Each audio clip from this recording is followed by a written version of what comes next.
మీ అందరికీ కానీ మీ అందరూ ఎదురు చూస్తా ఉన్న సబ్జెక్ట్ కూడా వచ్చిందబ్బా. GO number 22. ఆహా, ఎంత గొప్ప జీవో తెలుసా ఇది. రాష్ట్రాన్ని అమ్మేస్తా ఉన్న జీవో ఇది. ఒక్కసారి చెప్తా ఎంత భయానక సత్యాలు ఉన్నాయో ఈ జీవోలో. ఈ జీవో నెంబర్ 22 అన్నది బ్యాక్గ్రౌండ్ ఏంటంటే, గతంలో కిరణ్ కుమార్ రెడ్డి సర్కార్, అంటే కిరణ్ కుమార్ రెడ్డి సర్కార్ అంటే అది చంద్రబాబు నాయుడు గారి సర్కార్ అన్నమాట. తెలుగు కాంగ్రెస్ సర్కార్ అదనమాట. ఎందుకు నేను కిరణ్ కుమార్ రెడ్డి సర్కార్ తెలుగు కాంగ్రెస్ సర్కార్ అని ఎందుకు చెప్పగలుగుతున్నానంటే కారణం ఏంటంటే, మీ అందరికీ గుర్తుండే ఉంటుంది.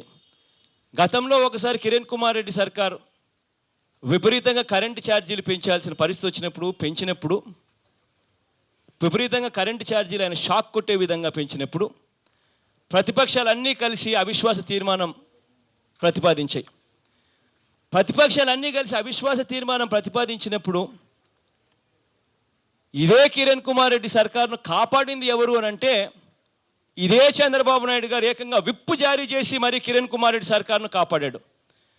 294 శాసనసభ్యులు ఉన్న ఆంధ్ర రాష్ట్రంలో హాఫ్వే మార్క్ 148 మంది సభ్యులు, హాఫ్వే మార్క్. మెజారిటీ రావాలంటే 148 మంది ఎమ్మెల్యేలు. కానీ ఆ రోజు కిరణ్ సర్కార్కు వచ్చింది 146 మంది. అంటే దాని అర్థం కిరణ్ కుమార్ రెడ్డి సర్కార్కు ఆ రోజు 2 షార్ట్ ఆఫ్ మెజారిటీ. ఆ రోజు గన చంద్రబాబు నాయుడు గారు గన సపోర్ట్ చేసి ఉంటే కిరణ్ కుమార్ రెడ్డి సర్కార్ ఉండేది కాదు. అందుకే నేను చెప్తా ఉన్నా, కిరణ్ కుమార్ రెడ్డి సర్కార్ is nothing but Telugu Congress అని చెప్తా ఉన్నా. ఎందుకు నేను ఈ మాట చెప్తా ఉన్నానంటే, ఇవాళ చంద్రబాబు నాయుడు మళ్ళీ కిరణ్ సర్కార్ను తిట్టడానికి మొదలు పెడుతూ అది మళ్ళీ మనకు లింక్ పెట్టే కార్యక్రమం కూడా చేస్తాడు. చంద్రబాబు నాయుడు తెలివితేటలు అంత అమోఘమైన తెలివితేటలు.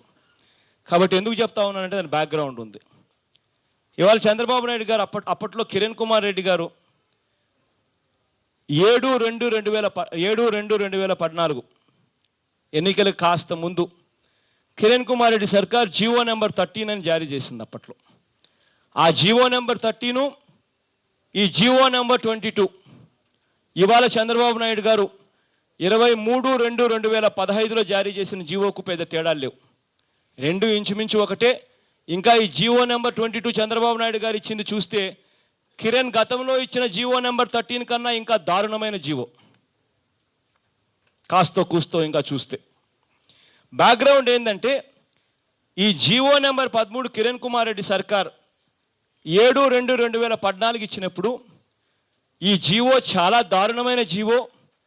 ఈ జీవో గన ఇస్తే కాంట్రాక్టర్లకు విపరీతమైన లబ్ధి జరుగుతుంది, రాష్ట్రం అతలాకుతలమయ్యే పరిస్థితి కూడా వస్తుంది, దివాలా తీసే పరిస్థితి కూడా వస్తుందేమో, అన్అసర్టైనబుల్ లయబిలిటీ ఎంత ఉంటుందో కూడా తెలియని పరిస్థితిలో ఫ్యూచర్ లయబిలిటీకి మనం తావిస్తున్నాం అని కిరణ్ సర్కార్లోనే కొంతమంది మంత్రులు దీన్ని వ్యతిరేకిస్తే చీఫ్ సెక్రటరీ దీన్ని పక్కన పెట్టాడు. ఇంప్లిమెంట్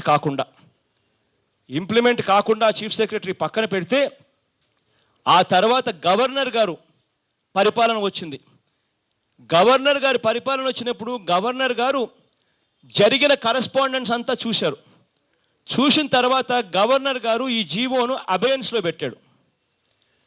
గవర్నర్ గారు ఈ జీవోను అబయన్స్లో పెడితే చంద్రబాబు నాయుడు గారు ఇవాళ 2023/2/2015లో ఇవాళ చంద్రబాబు నాయుడు గారు గవర్నర్ గారు అబయన్స్లో పెట్టిన జీవోను అబయన్స్ను విత్డ్రా చేసుకొని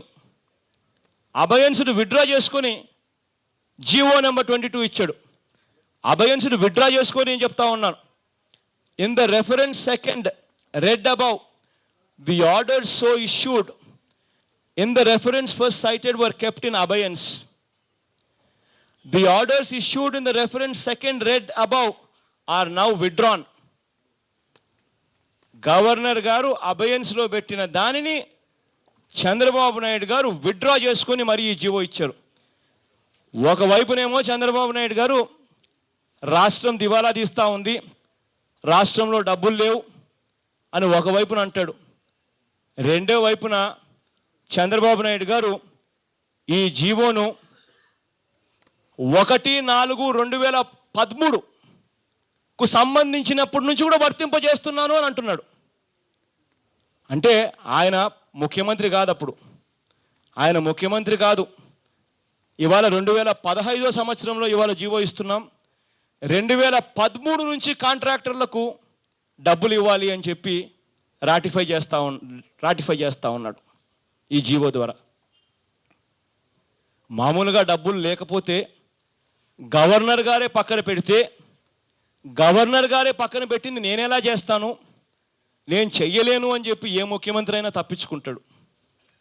కానీ ఇక్కడ గవర్నర్ గారు పక్కన పెట్టింది విత్డ్రా చేసుకొని 2013 నుంచి నేను ఇస్తున్నాను, కాంట్రాక్టర్లకు ఎస్కలేషన్ అని చెప్తా ఉన్నాడు చంద్రబాబు నాయుడు గారు. ఈ జీవో ఎంత భయానకం అంటే, ప్రైస్ నేను చదువుతాను,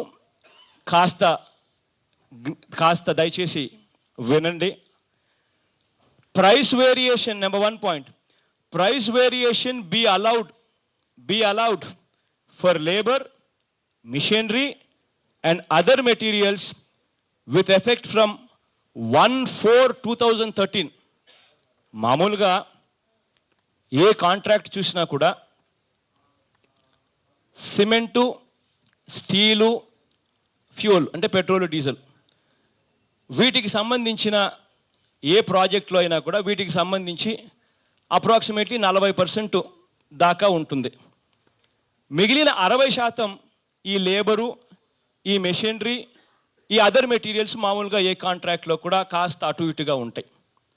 అటువంటిది ఇంతకుముందు ఈపీసీ కాంట్రాక్ట్లన్నీ ఇంతకుముందు ఎలా ఉండేయంటే, కేవలం సిమెంటుకు, స్టీల్కు, పెట్రోల్, డీజిల్కు మాత్రమే, అది కూడా 5% కన్నా 5% కన్నా 5% కన్నా ఆ సిమెంటు, ఆ స్టీలు, ఆ ఫ్యూలు, ఆ పెట్రోల్, డీజిల్ కూడా 5% కన్నా ఎక్కువ పెరిగితేనే మీరు ఎస్కలేషన్ అడగండి అని మాత్రం ఉంది.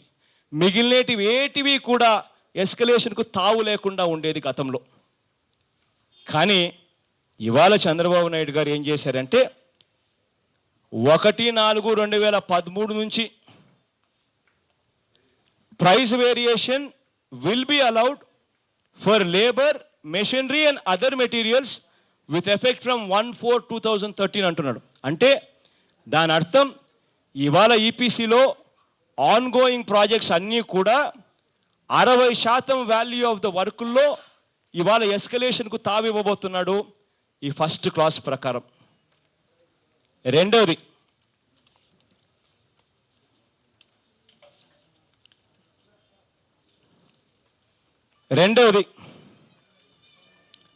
distributory work shall be deleted. Distributory work shall be deleted from the scope of the contractor and executed separately. Whenever a new agreement is signed in pursuance of these orders, if the tender premium is not agreed on the distributory network rates as per memo number so and so dated 1/4/2010. అంటే ఇంతకు ముందు EPC కాంట్రాక్ట్స్లో distributary works చేసేదానికి ఎకరాకు 4,700 చొప్పున, అంటే నీళ్ళు అందించే దాంట్లో నీళ్ళు ఇవ్వబోయే ఎకరాలు ఏదైతే ఉంటాయో 4,700 రూపాయలు పర్ ఎకరాకు మాత్రమే 4,700 రూపాయలు పర్ ఎకరా ఉండేది ఇంతకుముందు ఈపీసీలో తీసుకున్న వాళ్లకు. దాన్ని ఇవాళ మనం ఈ డిస్ట్రిబ్యూటరీ వర్క్స్ మీకు ఇష్టం లేకపోతే మీరు చేయాల్సిన పనే లేదు, మీరు పక్కకు తప్పుకోండి కావాలంటే, లేదు ఒకవేళ మీరే చేస్తాము అని అనుకుంటే ఇప్పుడు 2010 రేట్ల ప్రకారం 10,500 పర్ ఎకరాకు మీరు తీసుకోవచ్చు అని అంటున్నారు. అంటే పాయకం అంటే నీళ్లు పంపించే దాంట్లో ఎంతైతే చేస్తారో ఎంతైతే నీళ్ళు దాని డిస్ట్రిబ్యూటరీ వల్ల మేలు జరుగుతుందో దానివల్ల 10 ఎకరాకు 10,500 వరకు మీరు తీసుకోవచ్చు. మీరు చేయాలనుకుంటే 10,500 దాకా కూడా మీరు చేసుకోండి అని చెప్తా ఉన్నాడు. ఇంకా ఏం చెప్తా ఉన్నాడంటే మీకు ఇష్టం లేకపోతే మీరు మానేసేయండి, పర్వాలేదు, నేను ఒప్పుకుంటాను అంటున్నాడు. అంటే ఇవాళ ఆ ఈపీసీ కాంట్రాక్టర్లు వదిలేస్తే ఒకవేళ చేస్తే 4,700 పర్ ఎకరా ఉండేది 10,500 పర్ ఎకరాకు చేసే వెసులుబాటు.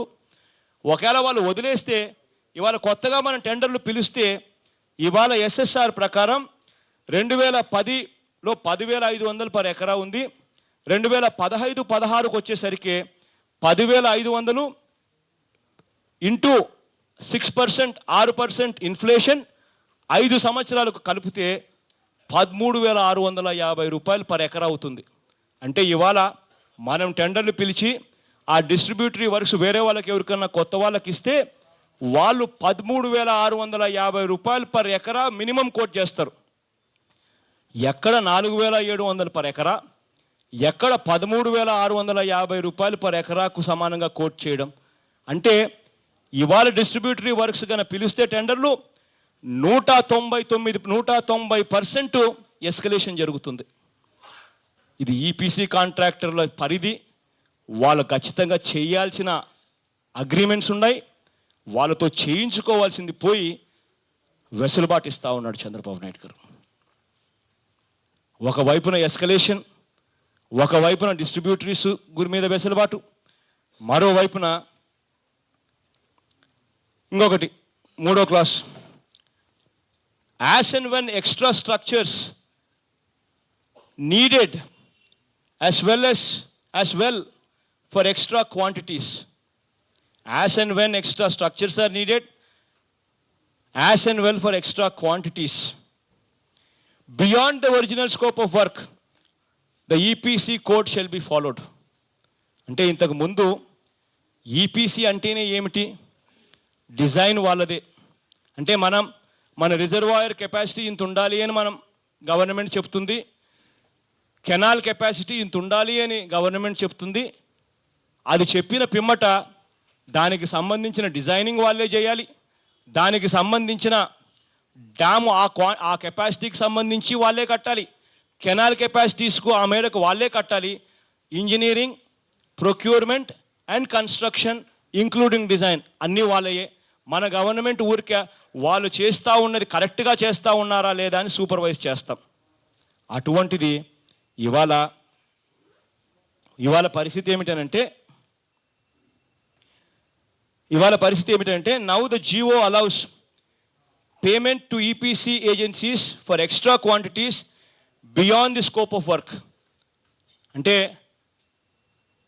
ఎక్స్ట్రా క్వాంటిటీస్ ఎక్కడొచ్చినా it is permissible for beyond the extra quantity ఎక్కడొచ్చినా కూడా బిల్లింగ్కు పర్మిసిబుల్ లిమిట్. తర్వాత whenever and wherever controlled blasting is needed or has been resorted to beyond what is permitted in the contract shall be allowed by the state level standing committee and high powered committee as per actual ground situation and as per recorded evidence. అంటే దీని అర్థం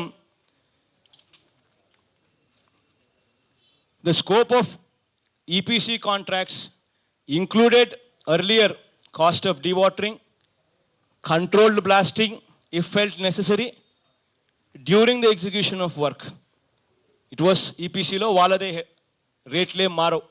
కానీ ఇవాళ వీళ్ళు ఇచ్చిన దాంట్లో now the government is allowing extra payment for dewatering, controlled blasting, which will definitely result in financial burden to the government of AP. ఇటువంటిది మనకు సంబంధం లేకపోయినా ఇవాళ కాంట్రాక్టర్లకు మేల్ చేయడం కోసం తప్పించుకునే అవకాశం నీకున్నా తప్పించుకోవాలి అన్న ఆలోచన చేయకుండా అదే పనిగా వాళ్ళని పిలిచి 2013 నుంచి నేను రేట్లు నీకు ఎస్కలేషన్కి ఇస్తానని చెప్తా ఉన్న జీవో నెంబర్ 22. అంటే దాని అర్థం ప్రతి ఈపీసీ కాంట్రాక్ట్లు ఇవాళ పనిచేస్తూ ఉన్న దాంట్లో 60% వరకు what comprises of labour, machinery and other components, 60% of the works will now come for escalation.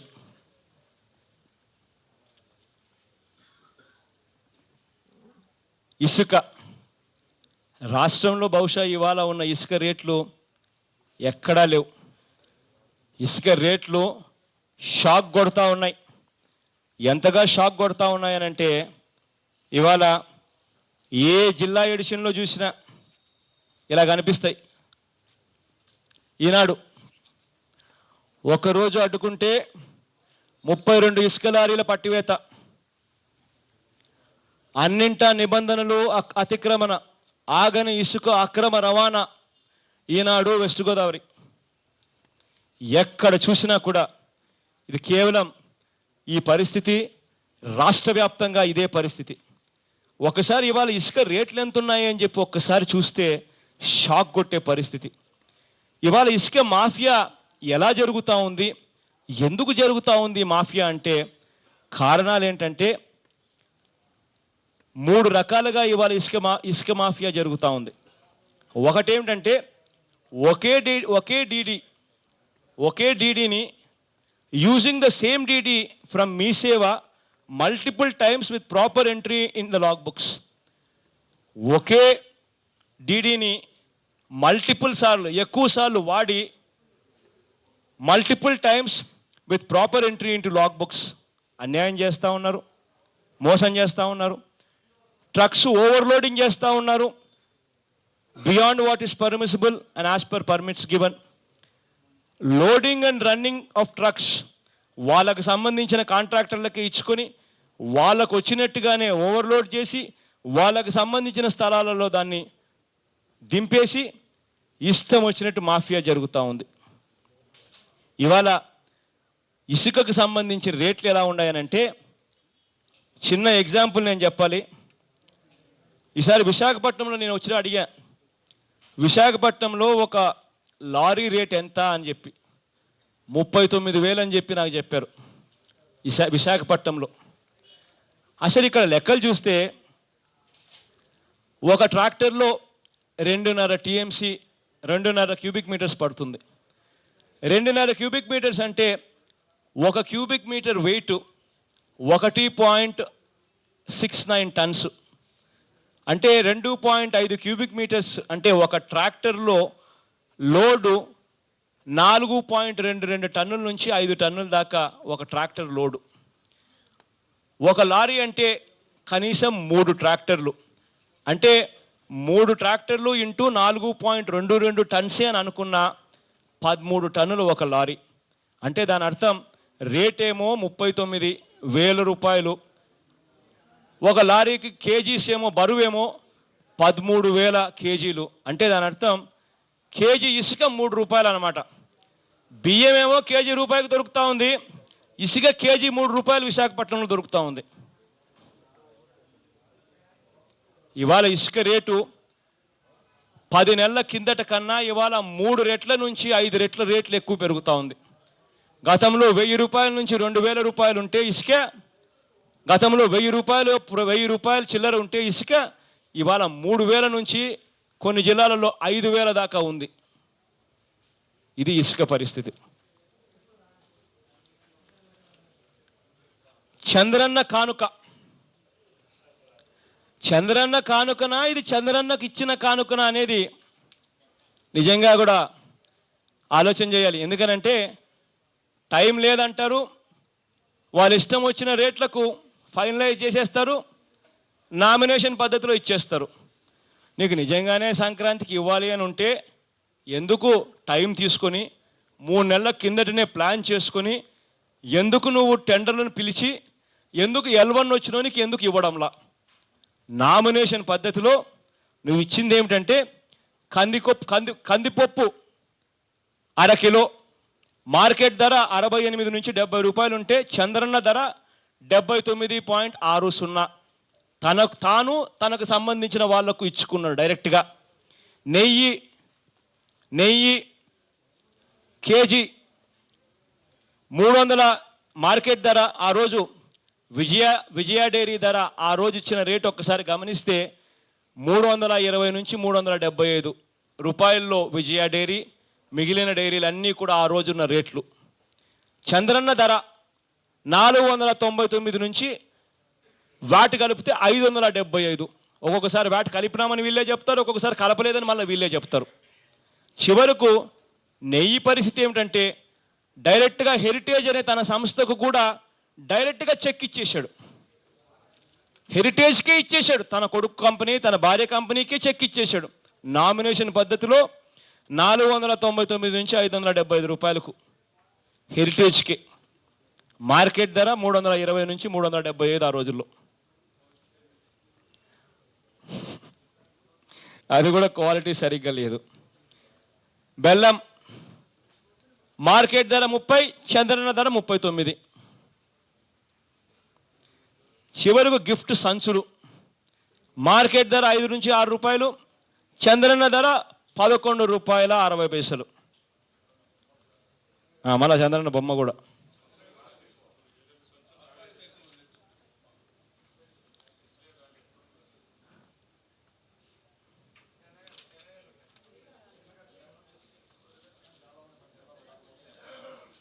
Chandranna ఒకవైపునేమో డబ్బులు లేవంటాడు, సెక్రటేరియట్ దగ్గర ఏకంగా ఉండీలు పెడతాడు. అయ్యా వేయండి, 50 రూపాయలు 100 రూపాయలు కూడా డబ్బులు వేయండి, రాష్ట్రం దివాలా తీస్తూ ఉంది, రాష్ట్రంలో డబ్బులు లేవని సెక్రటేరియట్లో ఉండీలు కూడా పెడతాడు. మరోవైపున మా చంద్రన్న తిరిగేది మాత్రం ప్రైవేట్ జెట్సే. విమానం ఎక్కితే చాలు, మామూలు విమానాలు ఎక్కడు కదా, ఎక్కితే ప్రైవేట్ జెట్టే. 15 కోట్లు చంద్రన్న విమాన ఖర్చులు, ప్రైవేట్ జెట్స్ ఖర్చులు. జియో నెంబర్ 30. చివరకు చంద్రన్న పరిస్థితి ఎలా ఉందనంటే యోగా క్లాసులు పెడతాడు. 2 రోజుల 3 రోజుల కార్యక్రమం నాకు తెలియదు, కానీ యూట్యూబ్లో అయితే ఎక్కడ చూసినా కూడా చంద్రబాబు నాయుడు గారు వేసిన స్టెప్పులు డ్యాన్సులు అయితే ఎంత హిట్ అయిపోయాయనంటే, ఆహా ఏమి స్టెప్పులు వేసాడంటే చంద్రన్న మాత్రం. పేరుకేమో యోగా అంటాడు. ఇచ్చింది 1,05,00,000. జియో నెంబర్ 500. ఇది కాక ఇంకో 1 కోటి రూపాయలు కూడా ఇచ్చారు అని అన్నారు. 2 కోట్లు మొత్తం ఖర్చు అయిందని అన్నారు. కానీ ఆ జియో నా దగ్గర లేదు కాబట్టి, జియో నెంబర్ 500 మాత్రం నా దగ్గర ఉంది కాబట్టి దీని ప్రకారం నేను మాట్లాడితే బాగుంటుంది కాబట్టి 1,05,00,000 అని చెప్తా ఉన్నా. యోగా చేయడానికి నేర్పించేదానికి సిద్ధంగా ఇవాళ గవర్నమెంట్కు రూపాయి డబ్బు తీసుకోకుండా కూడా వచ్చి నేర్పించే వాళ్ళు కూడా రెడీగా ఉన్నారు. కానీ మరి చంద్రబాబు నాయుడు గారు 1 కోటి రూపాయలు 2 కోట్లు 2 రోజుల పాటుకు తనకు, తన మంత్రులకు, తన మేయర్లకు, తన అధికారులకు అట డ్యాన్సులు వేయడము, స్టెప్పులు వేయడము నేర్పించిన దానికి బహుశా ఉండొచ్చు. డబ్బులు లేవని ఒకవైపు అంటారు, ఉండీలు పెడతారు సెక్రటేరియట్లో, 100 రూపాయలు 200 50 రూపాయలు కూడా వేసినా సంతోషం అని చెప్పి ఒకవైపున చెప్తారు. మరోవైపున 2 రోజులకు 2 కోట్ల రూపాయలు యోగాలో డ్యాన్స్ వేయడం అంట. హైదరాబాదులో తన సెక్రటేరియట్కు మరమ్మతులు. ఎన్నికలకు ముందేమో చెట్టు కింద నుంచైనా నేను అక్కడే పరిపాలన చేస్తా అంటాడు. నా దగ్గర ఉన్న జీవోల మేరకు అయితే చెప్తా ఉన్నా, ఇంతకన్నా ఎక్కువే జరిగిందని అంటా ఉన్నారు. ఉన్న జీవోల మేరకు 20 కోట్ల రూపాయలు ఖర్చు చేసినట్టు జీవోలు ఇవి. టెంపరీగా చంద్రబాబు నాయుడు గారి టెంపరీ ఆఫీసులకు, ఇంకా ఇళ్లకు ప్రమాణ స్వీకారం చేసిన రోజున ఆయన ఖర్చు పెట్టిన దానికి ఇవన్నీ మరో 30-40 కోట్ల రూపాయలు కళ్ళు మూసుకున్నా కనిపిస్తాయి. ఒకవైపున ఇష్టం వచ్చినప్పుడు డబ్బులు లేవంటాడు. రైతులకేమో ఇన్పుట్ సబ్సిడీ 2013కు సంబంధించి ఇన్పుట్ సబ్సిడీ ఇవ్వండి అయ్యా అని అంటే 2013కు సంబంధించి మాకేం సంబంధం అంటాడు.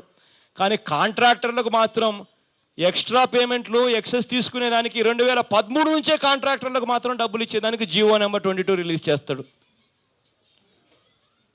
డబ్బులు లేవంటాడు. ఒకవైపున విచ్చల విడిగా కరప్షన్, విచ్చల విడిగా తిరగడం.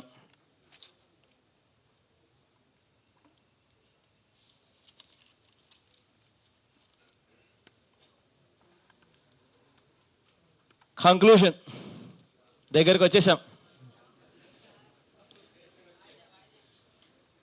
ఎవరు అబ్జెక్షన్ చెప్పలే కాబట్టి మీరు అధికారంలోకి వచ్చిన వెంటనే వచ్చిన వెంటనే చంద్రబాబు గారిని చూసినప్పుడు అదే బాబు అవే మాటలే కనిపిస్తాయి. చరిత్ర మళ్ళీ పునరావృతం. మళ్ళీ ఇంతకుముందు చంద్రబాబు నాయుడు గారు చెప్పినట్టే అవే విజన్ మాటలు. విజన్లలో కాస్త డేట్లు మారాయి. ఇంతకుముందు 2020 అనేవాడు, ఇవాళ 2029, 2050 అని చెప్పి అంట మొదలు పెడతా ఉన్నాడు. మళ్ళీ అవే కన్సల్టెన్సీలకే 100 కోట్ల రూపాయల మేరకు జీవోలు ఇష్యూ చేస్తారు. కాకపోతే కాస్త పేర్లు మారుతున్నాయేమో. ఇంతకుముందు మెకెన్సీలు అనేవాళ్ళు, ఇప్పుడు కాస్త పేర్లు వేరేటి ఏదో మారుస్తూ ఉన్నారు. మళ్ళీ అవే డావోస్ ట్రిప్పులు. సంవత్సరం డావోస్కి పోతాడు. స్విట్జర్లాండ్ కదా, బాగా చల్లగా ఉంటుంది కాబట్టి సంవత్సరం మళ్ళీ అవే డావోస్ ట్రిప్పులు. మళ్ళీ అవే జీరో బేస్డ్ బడ్జెట్ అంటాడు. మళ్ళీ ఇవాళ జీరో బేస్డ్ బడ్జెట్ అని చెప్పి మళ్ళీ ఇవాళ ప్రవేశపెట్టాడు. మళ్ళీ అవే సింగపూర్లు, మళ్ళీ అవే లెవెల్ ప్లేయింగ్ మాటలు అని చెప్పి మళ్ళీ అవే అంటారు. మళ్ళీ అవే గోబెల్స్ ప్రచారాలు. ఒకే అబద్ధం 100 సార్లు ఎలా చెప్తే అదే నిజం అవుతుంది అన్న అదే గోబెల్స్ ప్రచారం. మళ్ళీ ఉద్యోగుల్లో అదే అభద్రతాభావం, మళ్ళీ రైతుల్లో అదే భయం. గతంలో చంద్రబాబు నాయుడు గారివి మళ్ళీ పునరావృతం. వీటి అన్నిటితో పాటు మళ్ళీ అవే రెవెన్యూ డెఫిసిట్లు మళ్ళీ మొదలైనాయి. చంద్రబాబు నాయుడు గారు ఉన్నప్పుడు అంతా 9 ఏళ్ళు రెవెన్యూ డెఫిసిటే. -21,000 కోట్లు ఆ 9 ఏళ్లలో రెవెన్యూ డెఫిసిట్.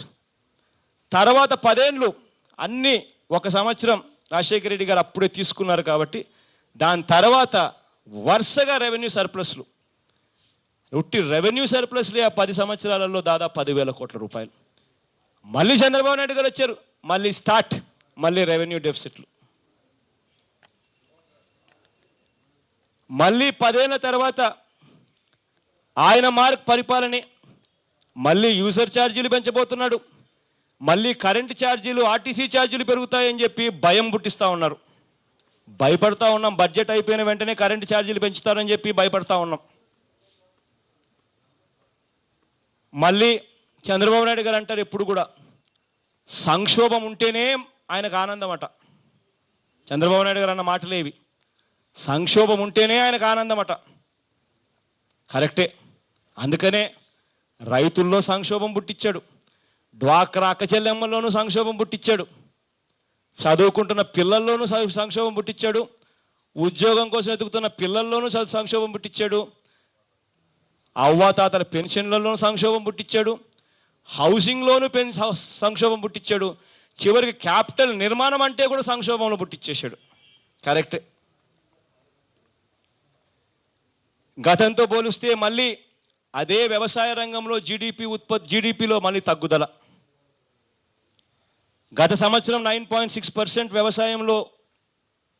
వ్యవసాయ రంగంలో ఉత్పత్తి వృద్ధి రేటు ఉంటే చంద్రబాబు నాయుడు గారు వచ్చిన తర్వాత అదే వ్యవసాయ రంగంలో గత సంవత్సరం 9.4 ఉంటే అగ్రికల్చర్ అండ్ అలైడ్ యాక్టివిటీస్లో తాను వస్తానే 5.9%కి పడిపోవడం.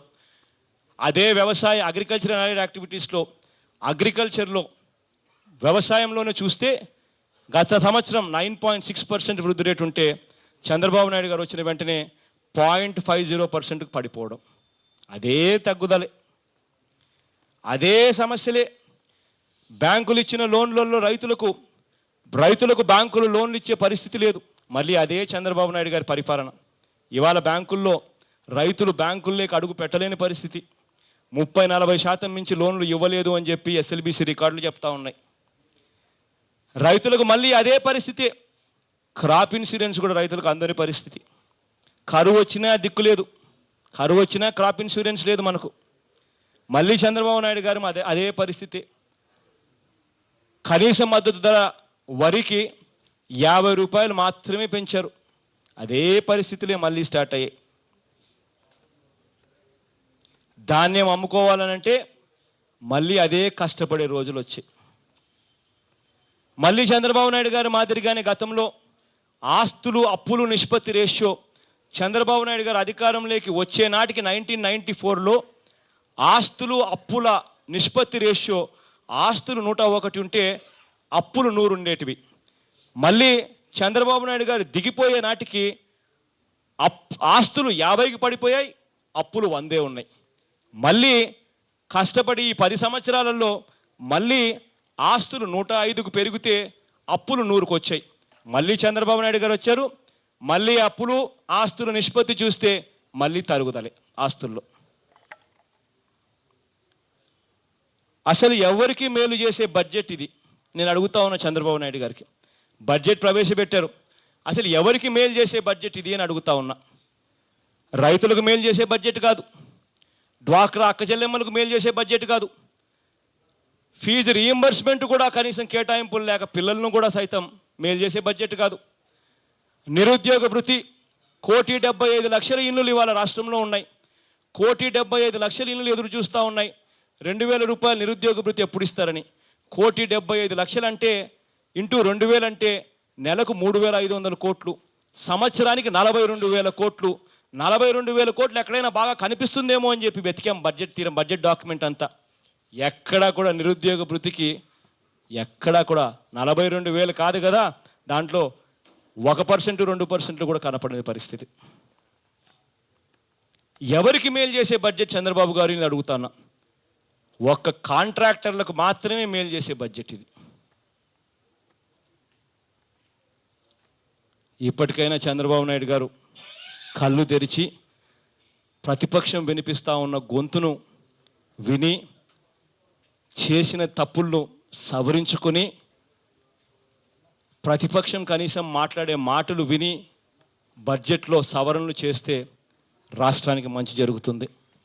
ఇప్పుడు కూడా కనీసం రాష్ట్రంలో జరుగుతూ ఉన్న పరిస్థితుల మీద స్పీకర్ పర్మిషన్ ఇవ్వకపోయినా, మామూలుగా గత చరిత్రలో ఎప్పుడు చూసుకున్నా కూడా బడ్జెట్ సందర్భంలో ప్రతిపక్షంలో ఏ నాయకుడన్నా ఉండు, చంద్రబాబు నాయుడు గారన్నా ఉండండి, వైఎస్ఆర్ గారన్నా ఉండండి, ఎవరైనా ఉండండి, ఒక్కసారి రికార్డులు తిరిగేయండి. బడ్జెట్ సమావేశాలలో ప్రతిపక్ష నాయకుడు ఇద్దరు గవర్నర్ స్పీచ్ అన్నా మాట్లాడతారు, బడ్జెట్ అన్నా మాట్లాడతారు. మాట్లాడిన ప్రతిసారి తరోగా ప్రతి అంశము, బడ్జెట్లోని ప్రతి అంశము తగలాలి కాబట్టి కనీసం అంటే 2.5 గంట తక్కువ ఎవరూ మాట్లాడరు. అటువంటిది ఈ సమావేశాలలో విపరీతంగా 10 నిమిషాలకు ఒకసారి అడ్డు తగలడాలు, అడ్డు తగులుతూ వస్తూ కనీసం మాట్లాడలేని పరిస్థితి. చివరకు 50 నిమిషాలలోనే 6-7 సార్లు అడ్డు తగిలి చివరకు రైతుల సబ్జెక్ట్ వచ్చేసరికి మైక్ కట్ చేసేసి ఈ రైతుల సబ్జెక్టే మీరు మాట్లాడకూడదు అని చెప్పే పరిస్థితి, దుస్థితి ఈ రాష్ట్ర చరిత్రలో, బహుశా దేశ చరిత్రలో ఎప్పుడూ కూడా జరిగి ఉండదేమో. ఇవాళ జరిగింది. జరిగినా కూడా కనీసం మీ ద్వారా, మీడియా ద్వారా అన్న మీరే స్పీకర్లుగా ఈ బడ్జెట్ ప్రజెంటేషన్ను వచ్చి సహకరించినందుకు ప్రతి మీడియా సోదరునికి కూడా చేతులు జోడించి పేరు పేరున హృదయపూర్వకంగా కృతజ్ఞత తెలుపుకుంటున్నాను.